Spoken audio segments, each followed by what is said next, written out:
પાટણના રાંધનપુરમાં ચૌધરી સમાજનું શક્તિ પ્રદર્શન, શંકર ચૌધરીની શાંતિ અને વિવેક બુદ્ધિ દાખવવા અપીલ। રાંધનપુર ખાતે વઢિયાર અને જતોડા પ્રજ્ઞા ચૌધરી સમાજની એક સામાજિક સભા યોજાઈ હતી, જેમાં સમાજનું ભવ્ય શક્તિ પ્રદર્શન જોવા મળ્યું હતું। આ સભામાં અજમલભાઈ ચૌધરી પર થયેલા હુમલાના મુદ્દે બનાસકાંઠાના અગ્રણી શંકર ચૌધરીએ પોતાની મહત્વપૂર્ણ પ્રતિક્રિયા આપી હતી। શંકર ચૌધરીએ જણાવ્યું હતું કે આ ઘટનામાં સરકાર અને પોલીસે તાત્કાલિક કડક કાર્યવાહી કરી છે।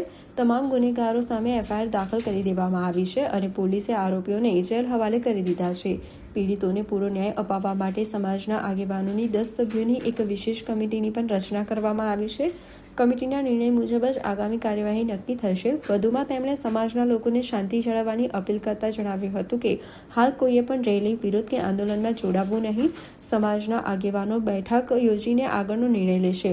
આ સાથે જ તેમણે સોશિયલ મીડિયા પર વાયરલ થતા વિડીયો અને અફવાઓ પર વિશ્વાસ ન કરવા તથા વિવેક બુદ્ધિથી કામ લેવા સખત અપીલ કરી હતી। જે મદદ રાજ્ય સરકારે કરી એની પણ જાણકારી બધાએ આગેવાનોએ આપી કે ભાઈ આ કેસની અંદર ગુનેગારોને પકડીને એને પાસામાં મૂક્યા, એ પણ જાણકારી આપી।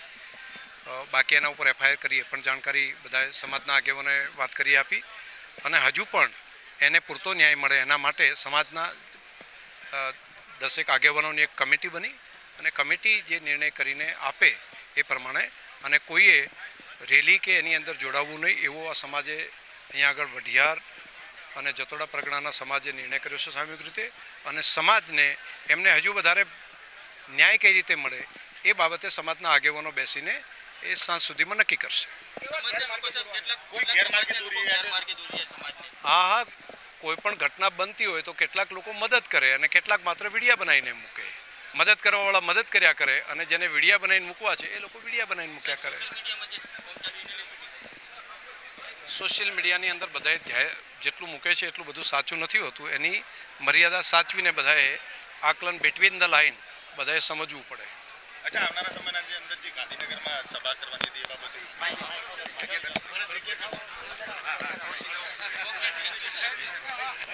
હું ભવનભાઈ ચૌધરી, પ્રમુખ શ્રી અખિલ આંજણા કેળવણી મંડળ રાધનપુર। આજરોજ અમારી 28મી સાધારણ સભા મળેલ, જે સાધારણ સભામાં અમારું સમાજનું ગૌરવ એવા માનનીય ગુજરાત વિધાનસભાના અધ્યક્ષ શ્રી શંકરભાઈ ચૌધરી સાહેબના અધ્યક્ષસ્થાને આજ મિટિંગ રાખવામાં આવેલી હતી। આ મિટિંગનો એજન્ડા માત્ર સાધારણ સભાનો જ હતો, પરંતુ હું એવું કહેવા માગું છું કે અમારો આજની મિટિંગમાં વઢિયાર જતોડા પરગણાના સમગ્ર ચૌધરી સમાજ, યુવાનો, વડીલો, આગેવાનો તમામના અધ્યક્ષસ્થાને તેમજ બધાની સાથે યોજવામાં આવેલ, પરંતુ જે આ શિનાળ મઠ ખાતેથી જે રેલી કાઢવાનું આયોજન કરવામાં આવેલ છે, આ રેલીનો સમગ્ર ચૌધરી સમાજે, વઢિયાર જતોડાના ચૌધરી સમાજના તમામ વડીલો, યુવાનોએ એની અંદર બહિષ્કાર કરેલ છે। રેલીની અંદર કોઈ જોડાતું નથી। આ રેલી કરવાથી કદાચ કોઈ ચૌધરી સમાજના યુવાન કે વડીલ મિત્રને કોઈ પણ તકલીફ થાય, કાંકરી ચાળો થાય તો આ સમાજ એમાં કોઈ જોડાતો નથી, સમાજની કોઈ જવાબદારી રહેતી નથી। કેમ બહિષ્કાર કરવામાં આવ્યો છે રેલીનો? એ મારો વિષય નથી। બહિષ્કાર અમે કર્યો છે એનું કારણ છે કે આ કારણથી કે ભાઈ કદાચ કોઈને કંઈ થાય, અથડામણ થાય, કોઈ સમાજ સાથે ઘર્ષણ થાય એના માટે, બીજું કોઈ કારણ ના, એવું કોઈ નહીં, ભાગલા નથી। સમગ્ર સમાજે એ અજમલભાઈને ન્યાય મળેલો જ છે અને મળી જ જશે। ના, એ અમારો વિષય નથી। સમાજના કોઈ લોકો રેલીમાં જોડાશે એમના પર અમારો વઢિયાર જતોડા ચૌધરી સમાજ કોઈ જોડાવા માંગતો નથી, અન્ય સમાજ જોડાય અમારો વિષય નથી। અજમલભાઈ બીજા લોકો સાથે જશે તો અજમલભાઈ સાથે તમે એ અમારો કોઈ જ વિષય નથી। અજમલભાઈ રેલીઓ છે તેમને જોડે રહેશો તમે? ના, એ કોઈ વિષય નથી, અમે કોઈ રેલીમાં જોડાવાના નથી। ના, એમાં અમે રેલીને કોઈ સમર્થન જ નથી કરતો, એટલે વિષય જ પૂરો થઈ ગયો ને। મારું નામ ગણેશભાઈ વાલાભાઈ ચૌધરી છે। હું અમારા સમાજનો 3 ટર્મ પ્રમુખ રહેલો છું, અત્યારે પૂર્વ પ્રમુખ, અને હું આ સંસ્થામાં વર્ષોથી જોડાયેલો છું। સામાજિક અગ્રણી અજમલભાઈને જે રીતના અન્યાય થયો હતો તેની લડાઈને લઈને અત્યારે જે સભા મળી હતી તેમાં શું નિર્ણય લેવામાં આવ્યો?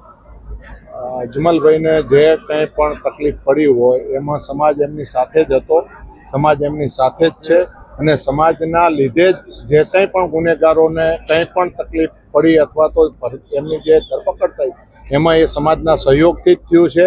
પણ જે થોડા ઘણા તત્વો જે એવા છે કે જેમને લીધે આ ગુમરાહ કરી આખા સમાજને અને રેલી કાઢવાનું આયોજન કરેલું, જેનો અમે આખા સમાજે આજે સખત શબ્દોમાં વખોડી કાઢી છે અને એ રેલીમાં અમારા વઢિયાર જતોડા પરગણાનો કોઈ પણ માણસ જોડાવાનો નથી એવા અમે બધા સંકલ્પબદ્ધ બન્યા છીએ. એવા કયા સમાજના લોકો છે કે જે ભાગલા પાડી રહ્યા છે? સમાજ અમારા સમાજના જ ચૌધરી જ છે, પણ અમારા ગોળના નથી. અમારા ગોળ બહારના લોકો છે, જે અમારા દરેક સમાજના ગોળ હોય છે. એમાં અમારો આ વઢિયાર જતોડા 72 ગામનો સમાજ છે, એમાં એ લોકો નથી, પણ બહારના આવી અને હેન્ડલ કરી અને પોતાના રોટલા રાજકીય રીતે શેકવા અથવા કોઈ બીજો હેતુ હોય એ કારણોસર આ મુદ્દાને ચગાવી અને સતત વિડીયા બનાવી અને એના પ્રયત્નો કરી રહેલા છે. અજમલભાઈ કોની સાથે રહેશે, તમારી સાથે કે હવે સામે? અજમલભાઈ સમાજ ભેગા જ હોય ને, સમાજ સાથે છે, સમાજ ભેગા હતા અને સમાજ સાથે રહેવાના. રેલી નીકળશે કે નહીં નીકળે? રેલી નહીં નીકળે, રેલી જ નહીં નહીં નીકળે. સમાજને શું કહેવા માંગો છો? સમાજને અમારો સમાજ એકદમ હંમેશા એક રહે, નેક રહે, બધા સાથે મળી અને અમે પ્રગતિ કરીએ. કોઈ આવા ખોટા સંઘર્ષોમાં આવીએ નહીં. અમારા યુવાનો ક્યારે ગેરમાર્ગે દોરાય નહીં, એના માટેનું જ આજે અમારું આ ચિંતન અને મંથન હતું અને એમાં દરેક જણ સંમત છે. તમે આપે સંકળાયેલા છો કે નથી? જી ના. અર્બુદા સેના છે શું? અર્બુદા સેના એક ચૌધરી સમાજનું યુવા સંગઠન માટેની કોઈ સંસ્થા છે એવું સાંભળ્યું છે. કોઈ ગેરમાર્ગે દોરે છે કે એવું કંઈ છે? એવું તો એ લોકો કઈ ગેરમાર્ગે દોરે નહીં, પણ જે સંગઠનોનો ઉપયોગ કોઈને પણ દબાવવા માટે થતો હોય તો અમે એના માટેના સખત વિરોધી છીએ. અજમલભાઈને ન્યાય મળ્યો કે નથી મળ્યો? અજમલભાઈને ન્યાય મળ્યો જ છે. અમે તો જોઈએ છીએ કે 4 જણને જો પાસામાં પૂર્યા હોય, તમે આજે ગુજરાતની અંદર આવા કેટલાય કિસ્સાઓ બને છે, અપહરણો થાય, મારપીટ થાય, તો આ તો એક ખાલી જે પણ અમારા સમાજના વડીલનું જે અપમાન થયું એના માટે થઈ અને આટલો મોટો ન્યાય તો મળ્યો જ છે અને હજી કાર્યવાહી ચાલુ છે. એ પણ થશે, એ પણ થશે, પણ સમાજની એકતાની સાથે રહીને થશે, ગાંધી ચિંધ્યા માર્ગે થશે. કોઈ આક્રોશ કે કોઈ એના માટેના પગલાં લઈ અને મારા યુવાનો ગેરમાર્ગે ન દોરાય એના માટેનું અમારું આજનું મંથન હતું. એક મહંત દ્વારા અમાન્ય ઘટના કહી શકાય છે. આ ઘટના કરવી કેટલી યોગ્ય કહેવાય સમાજ? ખરેખર તો સંતોને આવું શોભે નહીં. આવું હું સ્પષ્ટપણે માનું છું. સંત એ હોય કે જે બીજા માટે જીવતા હોય. સંત, સરોવર, તરુ આવી આપણે બધી વાર્તાઓ સાંભળી છે. એ બીજાના પરોપકાર કાજે જન્મેલા હોય. એમને આવો દ્વેષ, રાગ કંઈ હોય નહીં. જેમણે પોતાનો પરિવાર છોડ્યો, નાથ સંપ્રદાયના પોતે સંત થઈ ગયા હોય, જેમને કોઈ નજીક કે કોઈ આઘું કે કંઈ પાછું, જેણે સંસાર છોડી દીધો હોય, એમને આવા દ્વેષભાવ રાખવા એ હું મારા પર્સનલ રીતે માનું છું કે આ બિલકુલ એકદમ ગેરવ્યાજબી વાત એમના પર છે. કાર્યવાહી થવી જોઈએ. જો ગુનેગાર હશે તો 100% થવી જોઈએ.